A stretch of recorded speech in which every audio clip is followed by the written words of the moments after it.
Hello అండి. Welcome to my channel. 'Guppedantha Manasu' serial ఒకరోజు ముందుగానే మీరు చూడాలనుకుంటే నా ఛానల్‌ని సబ్స్క్రైబ్ చేసుకోండి. లైక్ చేయండి. ఓకేనా అండి? శైలేంద్రన్ అయితే కాలేజీకి ఎండీ అయినట్టయితే కలగంటూ ఉంటాడు. శైలేంద్ర అయితే అస్సలు కలలు నెరవేరాయని మీకు తెలుసు, నాకు తెలుసు. శైలేంద్రనైతే అసలేం చేయాలో అర్థం గాక రిషి సార్ తోటి అంటూ ఉంటాడు.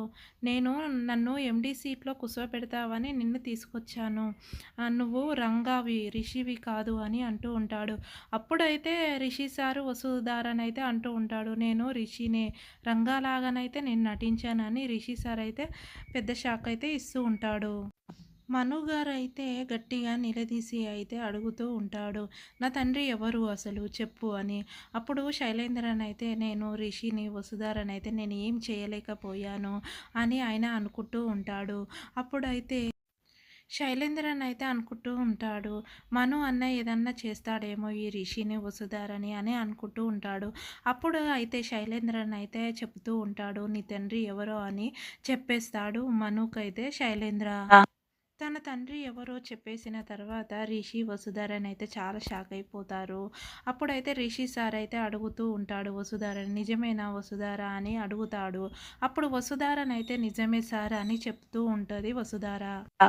వసుధార నిజమే అని చెప్పినంక రిషి సార్ అయితే అసలు ఏం చేయాలో అర్థం గాక చైర్‌లోనైతే కుప్పకూలిపోతాడండి.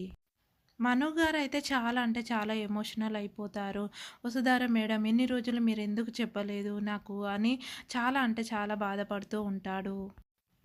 "ఎందుకు ఈ నిజం చెప్పలేదు? నా వల్ల మీ మామయ్యకి ఏమన్నా జరుగుతదా?"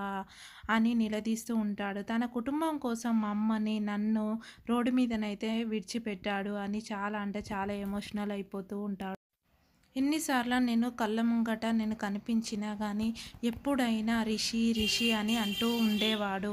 ఎందుకు నన్ను గాలికే వదిలేశాడు? ఎందుకు నన్ను గాలి మీదనే వదిలేశాడు? అని అంటూ ఉంటూ, నువ్వు మనుగారు అలా మాత్రం అనకండి అని వసుధారనైతే అంటూ ఉంటుంది. అసలు నువ్వు పుట్టినట్టు నువ్వున్నావని అస్సలు మామయ్య గారికైతే తెలవదు. అసలు ఎంత తప్పు చేసింది అనుపమ మేడము. అనుపమ మేడం ఇప్పటికి కూడా నిజం చెప్పడం లేదు అని వసుధారనైతే నచ్చచెప్పుతూ ఉంటది మనుకి. అసలు అనుపమ మేడంకి పుట్టారా? జగతి మేడంకి పుట్టారా? అసలు ఏది అనేది క్లారిటీగా అయితే తెలవది. అనుపమ మేడం నిజం చెప్పడం లేదు అని అనేసరికి మనుకైతే డౌట్ వచ్చేస్తుంది. రిషి సార్ అయితే చాలా షాక్‌లో ఉండే, ఆ షాక్‌లోనే "మను నీ డేట్ ఆఫ్ బర్త్‌డు ఏంటి అసలు చెప్పు" అని అనేసరికి అప్పుడు మను గారు అయితే డేట్ ఆఫ్ బర్త్ అయితే చెప్తాడు. అప్పుడైతే రిషి, మనుదైతే ఒకటే డేట్ ఆఫ్ బర్త్ అయితే ఉంటుంది. 2 డేట్ ఆఫ్ బర్త్‌లు సేమ్ ఉండేసరికి ఇయర్ ఏంటి అని రిషి సార్ అనేసరికి ఇయర్ కూడా సేమ్ అయిపోతది. అయితే మన ఇద్దరం కవలలం. మనము కవలలము. అయితే నేను పుట్టిన తర్వాత నేను ఇక్కడే ఉండిపోయాను. నిన్ను తీసుకొని అనుపమ మేడం అయితే వెళ్ళిపోతుంది అని అనుకుంటూ ఉంటారు. అంటే అనుపమ మేడంకి పుట్టలేదు. నువ్వు జగతి మేడంకే పుట్టావు. అంటే ఇదంతా తప్పు చేసింది అనుపమ మేడం. వెళ్ళి అనుపమ మేడంని అడుగు అని అంటూ ఉంటాడు. ఫుల్ ఎపిసోడ్ కావాలంటే నా ఛానల్‌ని సబ్స్క్రైబ్ చేసుకొని లైక్ చేయండి. ఓకే అండి. బాయ్ అండి.